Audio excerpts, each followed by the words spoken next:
Bonjour. Ce genre de scène, vous l'avez tous vécu au moins une fois dans votre vie. Avez-vous été attentif au son émis par l'ambulance et notamment à la différence de son lorsque la voiture se rapproche de vous et lorsqu'elle s'éloigne de vous? Pour vous faire bien entendre cette différence, je vous montre un autre petit extrait vidéo où la sirène s'arrête, ce qui vous permettra de bien différencier les deux sons avant et après. Écoutez bien.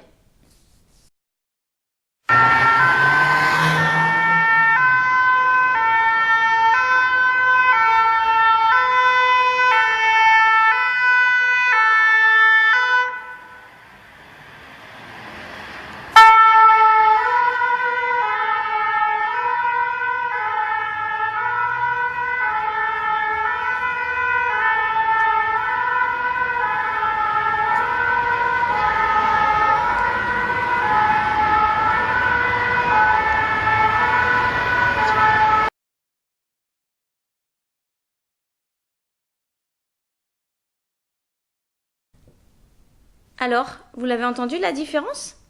Lorsque la voiture s'approche, le son de la sirène paraît plus aigu, alors que lorsqu'elle s'éloigne, le son paraît plus grave. Pourtant, vous serez d'accord avec moi pour dire que les pompiers n'ont pas changé la sirène au moment où ils sont passés devant vous. Ce phénomène, c'est l'effet Doppler. C'est le phénomène que nous allons étudier dans cette vidéo et lors des prochaines séances.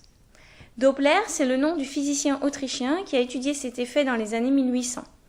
À la même époque, un physicien français étudiait le même phénomène, mais avec les ondes lumineuses. Il s'appelait Fizeau, alors on parle parfois d'effet Doppler-Fizeau. Reprenons l'exemple précédent.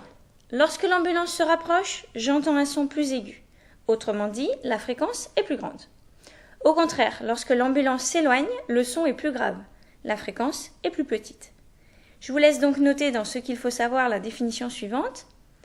L'effet Doppler, c'est la variation de la fréquence de l'onde mesurée par un récepteur lorsque l'émetteur et le récepteur sont en mouvement l'un par rapport à l'autre.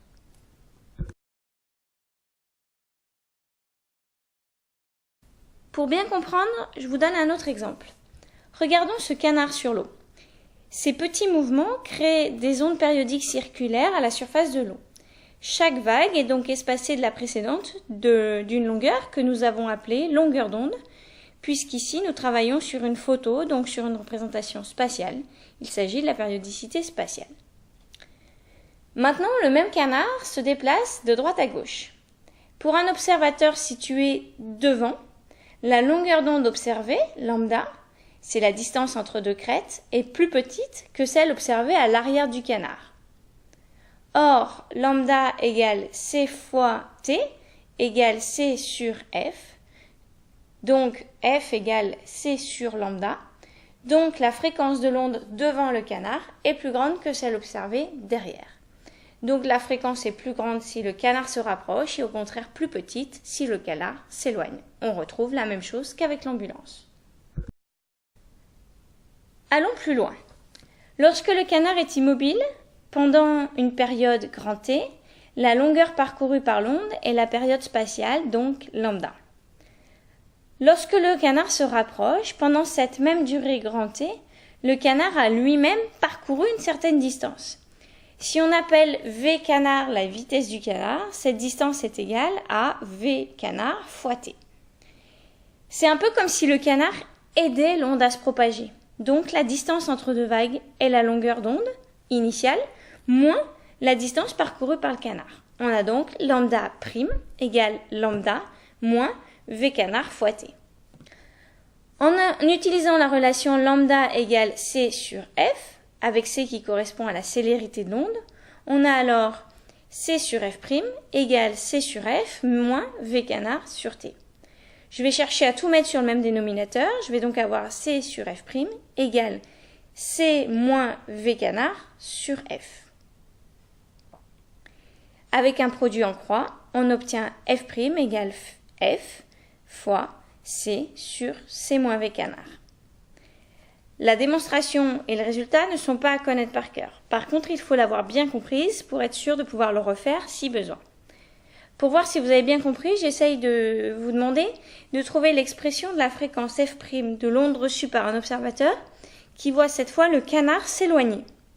Appuyez sur pause de cette vidéo, le temps de faire réellement la démonstration sur un papier.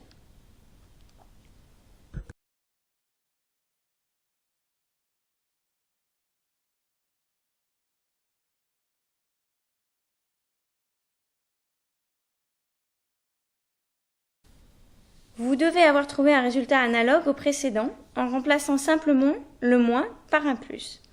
Dans ce cas, on a l'impression que le canard, en se déplaçant, a plutôt tendance à ralentir la propagation de l'onde. Je vous laisse prendre soin de bien comprendre la vidéo, de la revisualiser si besoin, et je vous dis à bientôt.